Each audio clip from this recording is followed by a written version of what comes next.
How often do you pay attention to the symbols around you?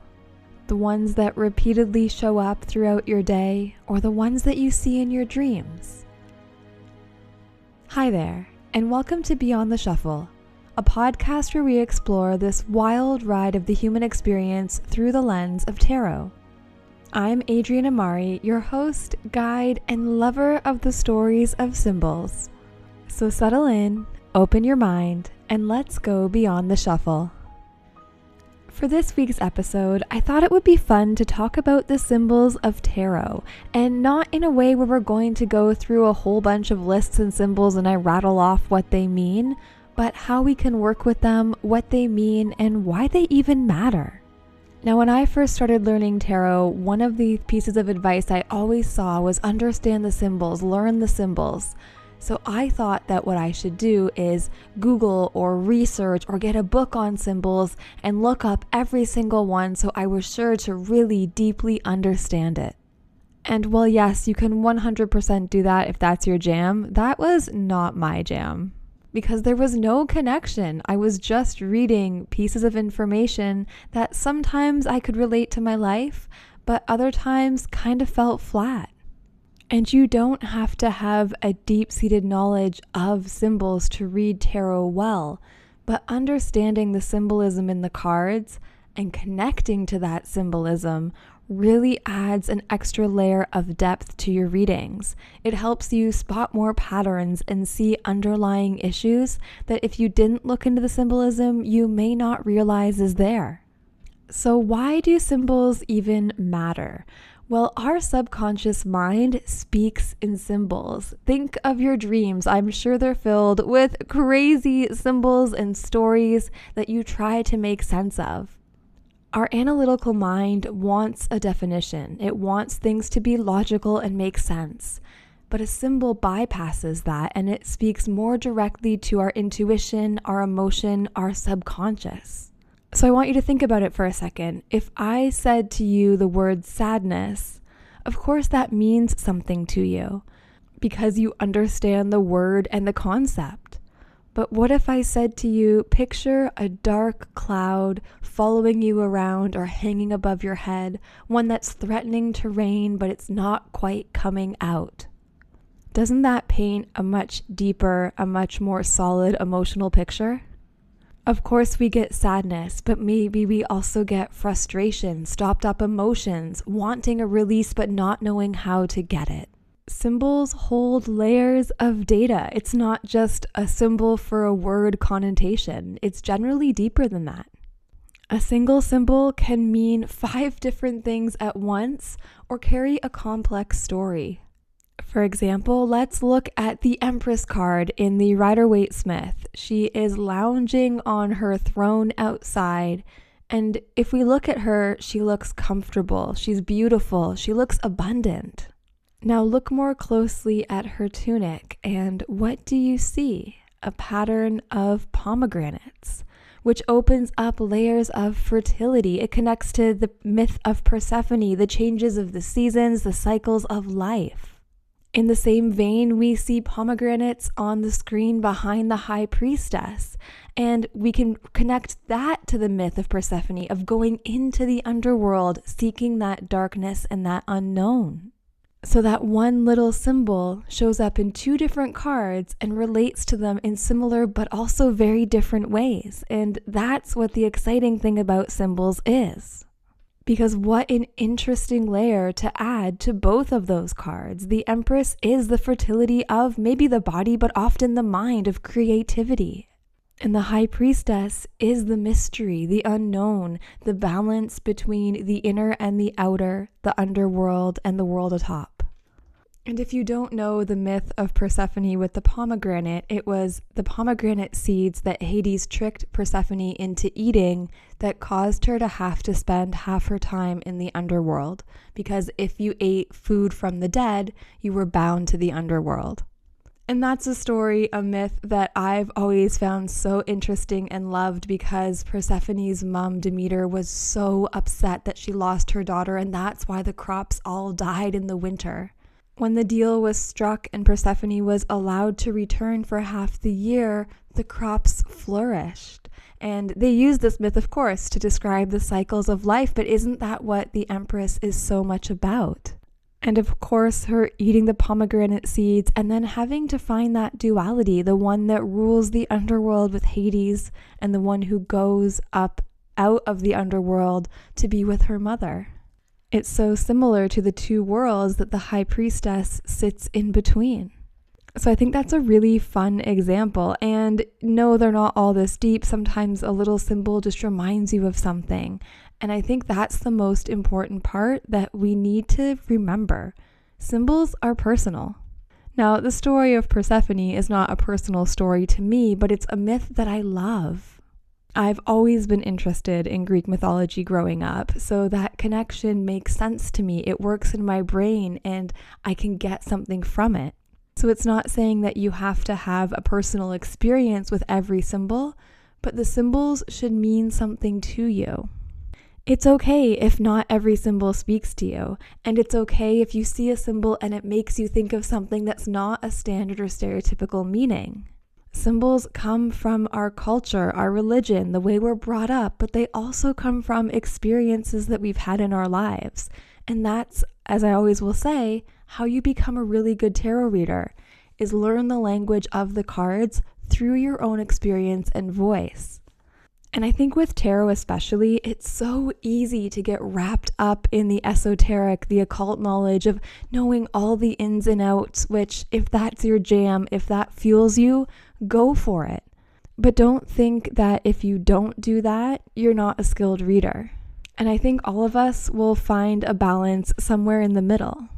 There are, of course, collective symbols. So, for example, I would say a lot of people, especially anyone who studies things like astrology or tarot, will agree that water generally represents emotions. But maybe you're someone who loves to be near the water and you see water as something that's peaceful. So maybe you see a card that is filled with water, like the Ace of Cups, where your cup runneth over. And you, instead of thinking of a flow of emotions, think a flow of peace. Or maybe you almost drowned when you were younger, so seeing tons of water overflowing gives you a sense of unease. And maybe the flow of emotion in the Ace of Cups is something you also find uneasy. Neither way of looking at it is incorrect because it is so much about your experience. I think so much of the time we think we have to learn what the symbols mean according to the artist. And yes, that can be useful, it's interesting, it can be important, but it's more important to see what stands out to you and what that symbol means to you. That's where we find the keys to a good reading and to a deeper understanding. That's what really helps you unlock your own intuition and inner wisdom. So that brings me to a bit of a story from this past weekend, actually. So we were driving home, my friend and I were driving home from a wedding. And it was the night of the full moon, and the moon was absolutely spectacular. It was gorgeous. It was big and full in the sky, and it felt like if we just kept driving, we could actually reach it and touch it. And I said to my friend, it's no wonder that people so long ago, before they had all the knowledge and the science that we have now, revered things like the moon. And the moon was a really yellowy, orangey, reddish kind of tone. And I said, I can see why they would look for omens and meanings in that. And I said to her, if you saw that as an ancient person, what would you think it means? And she said to me, I would think it's a good omen because the moon looks like the sun. It's yellow and bright and it looks happy. And it's so funny because my interpretation was it's a warning. I would have seen it as an omen warning us of something. Same moon, same color, but two completely different ways of looking at it, which I find so interesting. And we'll never actually know because we're not in a community that reads the moon signs per se, but both would be valid ways of seeing it. All that to demonstrate that there are different valid ways of seeing the symbols in the cards. Now, one symbol that I love to point out is the little teeny tiny snail that you can see at the front bottom of the Nine of Pentacles in the Rider-Waite-Smith. Now, what does a snail mean? When I think of snails, I think of slow and steady because they are not going anywhere fast, but they still seem to keep on trucking. They're also carrying their house on their back, so that feels kind of comfortable. Can you imagine if everywhere you went, you could just like slip back into your house? And if we look at the Nine of Pentacles, what is it a card about? Well, it's a card of comfort, of luxury that's come through hard work and dedication. When we're at the Nine of Pentacles, it has not happened overnight. It has taken us time and work and effort to get there, and we've had to sacrifice to reach that point. It's been slow and steady progress, but we made it. There's also that fierce independent streak that comes with the Nine of Pentacles because you built this. You can stand on your own 2 feet, and that to me also feels very snaily because, like I said, they're carrying their house on their back. And out of curiosity, I thought, okay, let's Google snail symbolism and see what comes up, and we get patience, perseverance, slow and steady progress, resilience, embrace our own pace, carry our sense of home within ourselves, and trust the cyclical nature of life's journey. Another website also adds protection to that too. But don't those themes all really relate to the Nine of Pentacles? And it's just another layer that we can see on the card. And maybe if you're reading for someone and they point it out for you, you can think, wow, maybe that's really important to them. Maybe having the qualities of the snail is something that means a lot or will get them through to that finish line. When you're doing readings for other people, there's nothing wrong with letting them take a minute to look at the cards and seeing what stands out to them. And honestly, I love it when people look at a card and say, oh my gosh, I was just thinking about this, or I had a dream about this, or this symbol means so much to me. Because a lot of the time it'll make the message easier to listen to integrate, to accept, but it's something that they carry with them, and it's just so much more meaningful that way. And we do want it to happen naturally. We don't want to go card by card going, well, what symbol do you see in this card? What stands out to you in this card? Because that would just get ridiculous and take way too long. But when there seems to be a card in an important position or that they seem to have a reaction to, it's worth looking at. Another reason we want to pay attention to the symbols in the tarot is because it helps us understand the cards, especially when you have that moment of panic and you blank out. So let's look at the Five of Swords, for example. In the Rider-Waite-Smith, you have the 3 characters and you have rough waters and jagged clouds behind them. I think in all of the cards, the Five of Swords and the Knight of Swords have the most intense, jagged, rough-looking clouds. So let's talk about clouds. What do you find clouds are a symbol of? And for me personally, it would actually depend on what the cloud looks like. Dark clouds might mean sadness and sorrow, a heaviness, a weight on your shoulders. Rain clouds might mean we're holding something in. Gray or hazy clouds, even fog, are confusion because they're hiding the way things look. We can't see through them clearly. Big white fluffy clouds feel very playful to me. They feel happy, especially against a bright blue sky. But think about the jagged clouds in the Five of Swords. Well, that looks intense. It looks like they are moving quickly. They don't look nice and fluffy like you want to lay on them. They look like they might be sharp and they might sting you. And if you look at the Five of Swords, there is definitely something stinging and biting in there. There are things that were said too quickly, out of haste, that weren't the right thing at the right time. They were maybe just said to hurt someone. And in the same vein, the Knight of Swords might be talking without really thinking about what he's saying because he's in such a rush. And when we notice symbols like this, and when we consider what they mean to us, how they make us feel, we can see how those symbols show up in patterns and what they might be highlighting or really meaning. Let me give you 2 more examples of how connecting to the symbols and understanding them in a way that makes sense for you, contemplating them, can add layers of depth into your interpretations. So when I was first learning the tarot, I would always say the Chariot was success, victory, winning, willpower, determination, and yes, those are all great keywords for the Chariot. But the more I looked at the card, the more I realized the background. If you have a Rider-Waite-Smith deck nearby, pause this podcast and take the card out, and I want you to look at what's behind the charioteer. And if you don't have a deck nearby, I'll tell you what it is. It's a castle. The charioteer is moving away from the castle. Now, what is a castle? Well, how do I feel about castles? What do they symbolize to me? Think about what they symbolize to you. Castles are safety. They are strong and fortified and protected. When the bad guys come, they draw the drawbridge up and the people stay safe inside. So what does that mean for the chariot? He's going away from the castle. So the layer that added for me is the fact that if we want to remain comfortable, if we want to remain feeling safe and stable and secure, we are not going to get to the destination we want to get to. To have the success and victory of the chariot, we have to leave that idea of comfort and safety behind. Because sometimes that comfort and safety makes it easy to give up, to not be determined, to not be forceful in our pursuit. So if you want to win in the chariot, you better leave that comfort zone. The other one I love to talk about as well is the Three of Swords. And I've probably said this on this podcast before, but let's go into it again. The Three of Swords is, of course, the heart stabbed by three swords, and we see it depicted this way in many, many, many different decks. And you'll often see meanings of loss, heartache, betrayal, pain, all that fun stuff.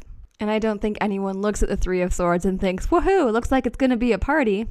But what really stuck out to me the more I contemplated the card and looked at the symbols is, what do hearts often symbolize? Of course, they symbolize love and relationships, but they also symbolize our emotions. When you make a heart-led choice, you're leading with your feelings. Now, what do the swords represent? Those are logic, reason, the mind. It's what can cut us down. It's what we use to defend ourselves.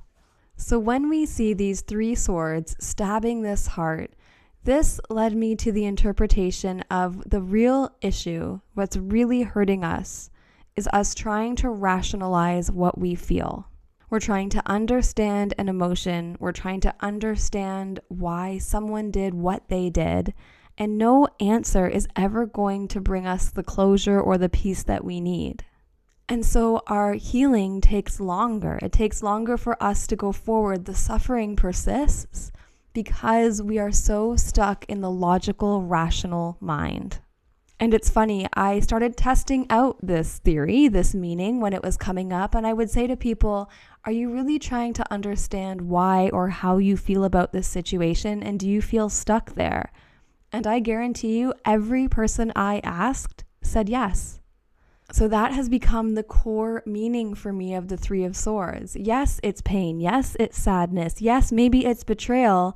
But so much of the reason we're stuck in it is because we're trying to rationalize and we're trying to put logic over heart. And those two things don't always go hand in hand, as I'm sure we all well have experienced and know. On Instagram, every few weeks, I'll do a symbol reel where I'll point out a symbol in a card and ask people what it means to them. I've only done a couple, but I plan to continue with this because it's really fun. And if you want in on that action, make sure you're following me at Adrienne Amari Tarot. But the most recent one I did was a couple weeks ago, and I posted the Seven of Wands, and I pointed out that in the Seven of Wands, he's wearing mismatched shoes. So I asked, what does that mean to you? And the answers were really interesting. So to me, I feel like the character was in a rush. He's hasty to defend himself, but he's working with what he's got. Because who goes out of their way to choose completely different shoes, right? He threw them on and he stood his ground. Maybe he was caught a little bit off guard, but he is going to defend himself come hell or high water. Mismatched shoes and all. One person said that the same people who supported him in the Six of Wands are now backstabbing him subtly but visibly. But now he's not even going to dress up well to fight. He'll wake up in messy hair and go straight to defend himself. Another person says that he's ready to understand the perspective of other people because he's putting himself in someone else's shoes, trying to empathize with them and trying to make things work no matter what goes wrong. Another commenter said he's not being consistent. And none of these are wrong, and perhaps they all shape the way that they interpret the Seven of Wands. And I do think it's easy to get distracted searching for symbols and trying to find these deep meanings rooted in them. So I always say, take what sticks out to you, because something will catch your eye. And a lot of the time when you notice a symbol, especially if it's something you haven't seen before, it's because that's the message that you need right here and right now.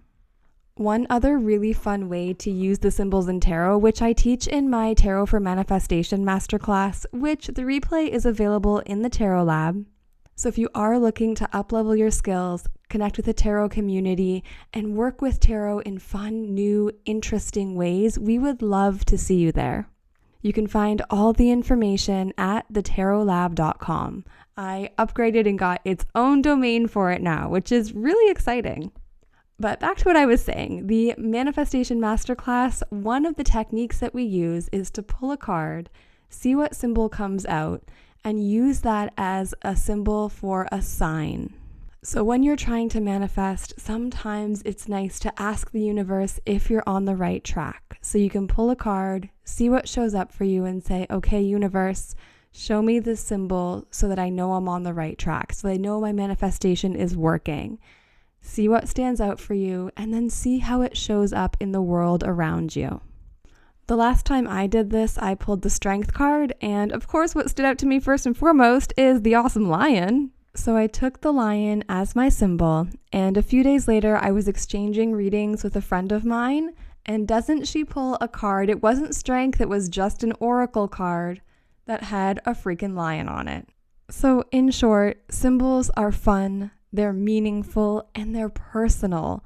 So don't think that it has to be this big dictionary that you memorize. If you want to do research, but work with symbols on a level that makes sense to you. Take time to contemplate what they mean and enjoy them instead of thinking that there's this big hurdle or this big next step you have to memorize. And remember, if you're ever looking for insight or guidance from the cards, you can always book a one-on-one reading with me at adrianamari.com.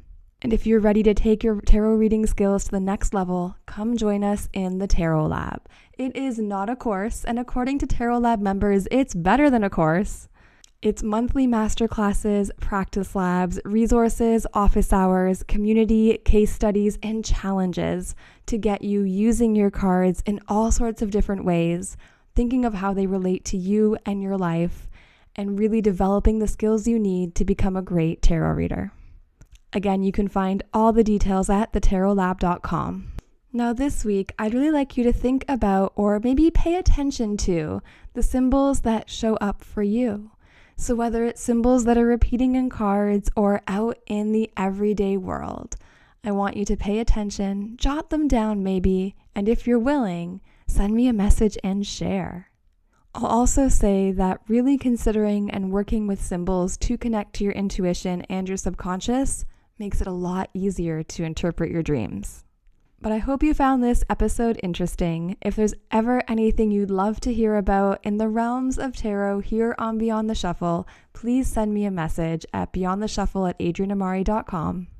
So stay open, stay curious, and I'll see you next Wednesday here on Beyond the Shuffle.